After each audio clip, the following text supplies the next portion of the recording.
Hello, everybody. My name is Markiplier, and welcome back to Garden of Banban 5. What happened to 4?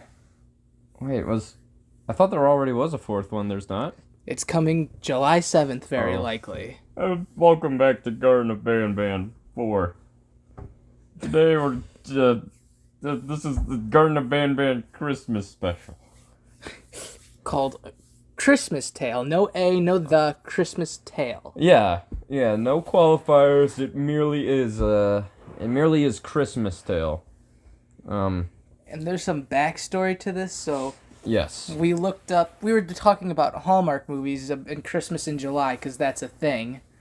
And so we looked up the worst Hallmark movie, and it was called A Wedding Christmas Tale. And in our pursuit to Google and watch that, I accidentally forgot the word wedding. Turns out there is a Christmas movie that's just called A Christmas Tale, and it has a very, very, very similar plot to that other movie. And we didn't realize until the end of the movie we watched that it was actually the wrong one. Yeah, both of them are made-for-TV movies about a dog being involved, like, to bring two, like, people together, like, and, the only difference is in this one, unlike the wedding Christmas movie, the dog in this one doesn't talk, which was very, very, disappointing. We really wanted to hear his input. He was by far the best actor in the movie. He really deserved more screen time. He's the only one who seemed to give a damn. Yeah, because no one gave a damn about him. Yeah, exactly. Yeah, no. Also, that's the other thing about the movie. They're shitty owners that just easily let their dog fucking run away. And the dog wants to run away from them. The dog ran away from the guy like 4 times, and then ran away from the girl like 3 times. Yeah, and the woman doesn't want to give him his dog back. Yeah. She's like, I never saw a tag on there. Oh yeah. So the guy discovers that she actually kept his dog, and he wants his dog back, and she thinks he's the asshole for coming to her house and saying, "Can I please have my dog back?" Yeah.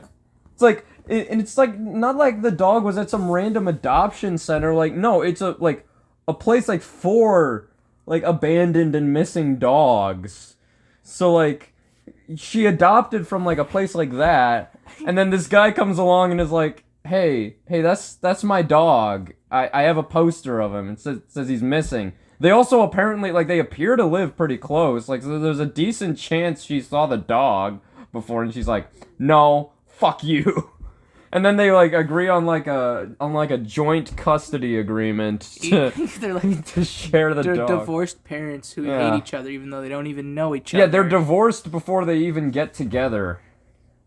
They share custody of this dog, and then the little kid, young Sheldon, which is the girl's son, never explained how she has a son. If like she's has a boyfriend that she breaks up with, so I'm guessing there's some secret divorce that we would need a prequel to understand. Oh, and also in this movie, Alec Baldwin's back and more murderous than ever. He takes his violent rampage to the dog this time. Yeah. And to a bunch of waffle cones in a bag. Yeah. It's he's constantly shitting on this dog. And then the dog chooses shoes and he decides to give the dog away. It looked like he was about to fucking kill that thing. He just goes, "Come here." Come here, boy. Yeah. Like, bro had rage in his eyes. He was looking like the fucking Joker. And we're jumping all over the place, but where it really begins is this Alec Baldwin, Matt Damon cross, Jeremy Renner looking guy dumps Maggie, the girl, but because he's the boss of their ice cream place supposedly that they work at, he gets his goon, his friend, to start harassing Maggie and steal her ice cream ideas, which, mind you, were fucking horrible ideas. Yeah, habanero banana. And when he gives that idea, everyone loses their fucking minds. But the liver ice cream was too much for them. But habanero banana was a genius move. A fiesta in your mouth, and then there's the ice cream called what was it, a holiday rainbow or rainbow holiday? Yeah, it was like a series, a 2-part ice cream series consisting of peppermint and rainbow. No, the other one was like hot chocolate. Oh yeah, you're right. It was hot chocolate. It was just fucking hot. It's like it's supposed to encompass every holiday, but it just encompassed Christmas. yes, every holiday in December, Christmas. That's it. It's like fucking Dennis Prager wrote this movie.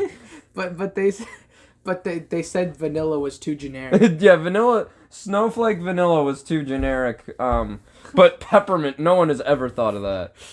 Granted, though, to be fair, why she presented vanilla as a holiday flavor, I don't understand. She apparently has all these great ideas for ice cream, apparently, because apparently habanero banana's poppin', but she was like, yes, to get people in the Christmas spirit, fucking vanilla. Like, bro, okay, alright. Like, that's literally just like, that's like one step below even the hot chocolate idea, because hot chocolate flavored ice cream is just chocolate ice cream. With little bits of marshmallows. Yeah, but it's like, okay, at least it's still a little different, even though it's basically chocolate ice cream, but it's like, yes, vanilla. That's totally seasonal. No one ever gets vanilla at any other time of the year. But you don't understand, it's the snowflake variant. Sorry, I forgot. It's the one where they, like, pick up fucking snow from the ground and put it in so it's watered down. Extra frost burn from the get-go. Yeah, exactly. You know, you get frostbite every time, with every bite. Every bite is frostbite. We went into so much detail about the ice cream. We just we haven't stopped and considered that, like, supposedly this movie spans like multiple years, or does it span multiple months? Because I think they might have mentioned years at one point, like that years have passed. The setting never changes, so if you were like to watch it with the audio off, you'd figure that like no more than like a couple weeks maybe have passed. Really, for all you know, a couple days have passed. That's what it seemed like. It took place in like a warm state, but it was Christmas. But the movie has almost nothing to do with Christmas besides the holiday-themed ice cream and the fact that Christmas decorations are around, and that Jingle Bells plays when the little kid makes out with the dog. The movie starts out with like a scene of these like perfectly green trees and a monologue being like, man, the ice on the trees is such a dazzling sight. And there's never any scene where there's snow or ice. And then that's where the movie starts. The movie ends with it being still completely green, and it's like, oh, Christmas is finally here for like the last 2 minutes of the movie. Which are arguably the most like glossed over part of the movie. Yeah, like this is not a Christmas movie. They focused way more on the tale than the Christmas. It's a big part of the branding. Yeah. And they focused a lot on home renovation with Jack. Yeah. I don't remember what's the name of Tanya Harding. What was the name of the fucking something with like Hardcastle? Yeah, her the Miss Hardcastle from HGTV. So it was like fucking this like very, very talkative Southern girl who like obsessed with renovating Jack's house for some reason, because I guess Jack is just her side piece house renovation distraction. Yeah, and then the thing is too, when Maggie comes over or whatever, and this is again, I don't think they were even like at this point in the movie they're not even like dating. They're just like, oh, you know, will they, won't they? But then like it's like she comes over, like Jack's with Miss whatever her fucking Hardcastle, and then like Jack, without like any hesitation or anything, he's just like, yeah, hi Maggie, and then Maggie's like, I gotta go. Like him and Miss Hardcastle are not together. There was no for all tension. Maggie knew, they were cousins or something. But like, she's just his fucking home renovator. They aren't like making out or anything. They're just fucking. They're talking about home renovation. Yeah, and he without trying to cover anything up is just perfectly normal and friendly. Yeah, hi Maggie, nice to see you. And then she's like, I can't be here. Like I gotta go. Yeah, so she starts giving him the cold shoulder and ignoring all his texts and calls to the point where he drafts an email about, what did I do wrong? Please love me. And then the dog sends it while he goes to like fuck off or whatever. Yeah, and then she gets back with, like, her douchey, like, ex-boss guy. Douchey Baldwin. Yeah. And that's when Baldwin starts getting ready to fucking kill the dog. But anyway, and that's when Jack also gets the ice cream as an apology, and Mr. Baldwin throws it in the trash, which right outside their home, which, you know, Jack would have noticed because he's their neighbor, apparently, and they share joint custody of this fucking dog. Yeah, but she didn't notice that the ice cream cones got thrown out. Even though it was her garbage can. And it's the garbage can is full. That is the top part of the garbage. It is protruding out from the bag. It is out there in the open. Does she never take out her fucking trash or anything? No one does anything responsible in this movie because we have it in the trailer, but they neglect the dog. There's multiple times where the dog's like clearly unhappy and whining, and both Jack and Maggie, wherever the dog's house is at the time, they just ignore it and go to bed. I think they ignore their children in the movie too. They ignore their children. Even the children ignore the dog because the young Sheldon was reading a book about like how to have a personality or whatever.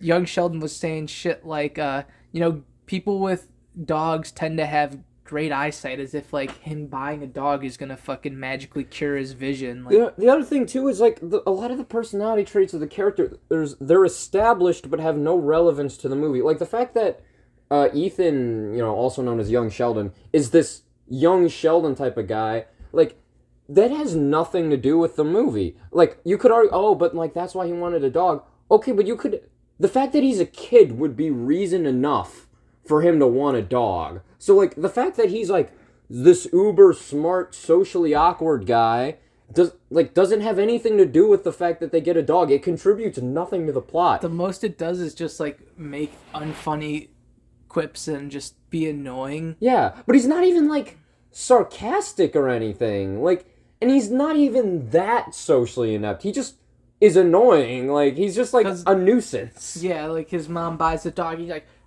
Mom, did you know people who buy pets tend to fill a void in their life and replace human companionship with dogs as a substitute? It's like, but that has no bearing on any of her decisions. Nothing he says has a bearing on any of her decisions other than, I want a dog, which you could have just made him a normal ass kid being like, Ma, I want a dog for Christmas. And like, that would have like justified it just as much. Oh, and for the first half of the movie, we couldn't tell if the girl Jack was living with was his daughter or his wife that we thought would end up breaking up with him. It turns out it was his daughter. They looked pretty similar in age. That is a sus-ass thing to say.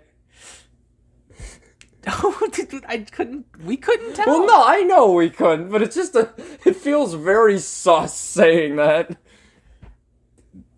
It's blame the fucking movie for whoever the credits at for casting. Casting. Well, because when they first introduced them, they were like, they were talking like they were partners or something. To be fair, I guess we had the volume down, so it's not like we were able to hear everything that was going on. I also thought that was his wife. Yeah, and we thought his wife would the girl's boyfriend would dump her, and then the guy's wife would leave him. Oh yeah, because that was also the plot of that other movie. So that's why I think that's why we thought that was his wife too, because that was what the plot of the other movie was that two whatevers get broken up with or something. So we thought that was going to be a breakup. Yeah, because mind you, we watched the completely wrong movie that just happened to be so similar that we didn't know until the very end when we clicked on the description on YouTube and found out this was in fact a different movie. Yeah, so completely free, by the way. If you want to watch it, it is free. It is free. I don't even know if it's almost every platform. I don't even know if it's a Hallmark movie. It's like close enough. It basically is, but like, it didn't even say like. It said Cinedigm, a new paradigm in cinema. Wait, I don't have the voice changer on, do I? Okay, no, it's set to our normal voices. All right, let's see. Let me see if I can find this on Wikipedia. This is a 14-minute rant so far. I can't even find the fucking... So that one actress that was in this... Wait, is she... Oh, wait, is she the, Oh, never mind. I thought that was the, she was that fucking game show host. If we keep this under 21 minutes, we can just put this over the Garden of Banban Markiplier Let's Play and have that be the footage. If we go over... whoops. Jesus. If we go over 21 minutes, we can just, Banban 2. Or we can just slow down the playback speed on the Markiplier video. True. Where's, I can just pause this until you're ready to talk. I'll Why is there a Wikipedia page for A Christmas Tale? Oh, holy shit, what a loss. Is this, Is this... Why are you fucking playing Temple Run? I'm not playing it right now. That was just in my past having played. Temple Run on the back burner. I keep it around in case. I'm trying to find information about this. I'm gonna pause this. Revelations. So this fucking movie's Canadian. Pure. It's on Pureflix. Maybe they're the ones responsible for this. Oh wait, no, but it's spelled differently.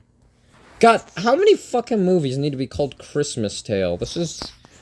Yeah. At least these guys set themselves apart, but like some websites credit it as A Christmas Tale, which makes more sense, but makes it harder to find. When we looked this up on YouTube, we saw a random footage of a guy who was just digging in a box and then kicked sawdust onto his dog like a fucking animal abuser, and then he pulled out a fucking leg from a mannequin wearing a stocking and used it as a lamp.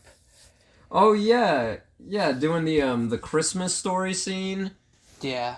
Yeah, Fragile. It must be Italian. There's fucking throwing sawdust on his dog. Yeah, and then we clicked on his channel and he had ads about like rubbing shit on your beard to make women love you. Beard butter. And footage of like cops horribly lip syncing to Bad Boys Head. What you gonna do when they come for you? Yeah, that was an experience. That really down the rabbit hole. Oh yeah. All right, I'm looking on commonsensemedia.org. Why is it? There's no way Norman Rockwell made this movie. But positive messages. This is like parents. Like this is like the website where parents rate like how like appropriate a movie is for people of like a certain age. It's like there's like a section for like how much is there of positive messages in this movie. Positive messages, very little. Christmas Tale does not have positive messages apparently. No, they're just coming together as a family with a pet. No, that's stupid. Positive role models. It says a little. Not much, though. I mean, I guess that's fair. The guy builds a house for the dog. Yeah. There's no violence and scariness. There's no violence, movies, or sex on TV when this movie comes on. Oh, foul language. A reference to dog poop. A dog fart. That's foul. Some foul language. So fucking foul. That's fucking disgusting. And that was the scene where like the daughter makes young Sheldon hold the poop because she says, and I quote, "I can beat you up." Keep in mind, just like any high schooler says to a 10-year-old. Yeah. I could kick your ass, I bet. No, really. And then the parents say they're getting along so well, and that was the end of that conflict, because we also originally thought that was part of the other movie, because the description for the other movie also said the families do not support the proposed marriage. Yeah, and because we thought they hated each other, so that was the conflict that they don't support it. One thing that I can say about this movie, though, it is thoroughly heterosexual, which for Straight Pride Day is the air quality's good. Hell yeah, good air quality. It's coming down, perfect for Straight Pride Day. Oh wow, this is a miracle. Which the poison that the government released. With these last 2 minutes of this recording to keep it under 21, we want to say Happy Straight Pride Day. Straight Pride Day is now also officially grandfathered into Christmas in July, in June. On the Hallmark Channel. On the Hallmark Channel, we will be spending July watching some of these Hallmark movies, hopefully. So join us on our Hallmark in July feature. Maybe you should make a trailer for that one too. We're gonna release 3 trailers today. One for this fucking video, one for the the the the excellent video we have coming. And then one for Christmas in July and June. Oh shit, really quickly, we forgot to mention it. We made ice cream sandwiches. We just took a bunch of cookie dough from 7-Eleven, rolled it into a big ball, and then baked it. Didn't think it would come out. It came out perfectly, the cookie. The ice cream itself was fucked because it was too warm originally. Then when we froze it and brought it back out. Neapolitan my ass. Neapolitan my ass. There was no fucking strawberry, just a little sliver. And it cut like it was fucking powder, and we had really uneven slops of it on the ice cream. Yeah. I mean, on the cookies, but it was enjoyable. Yeah, it was it still a tasted mild good. success. Vsaw's hypothesis tested, confirmed. Maybe we can improve on it in the future. Happy Straight Pride Day. Keegan, what do you have to say? Happy Straight Pride, Vsaw.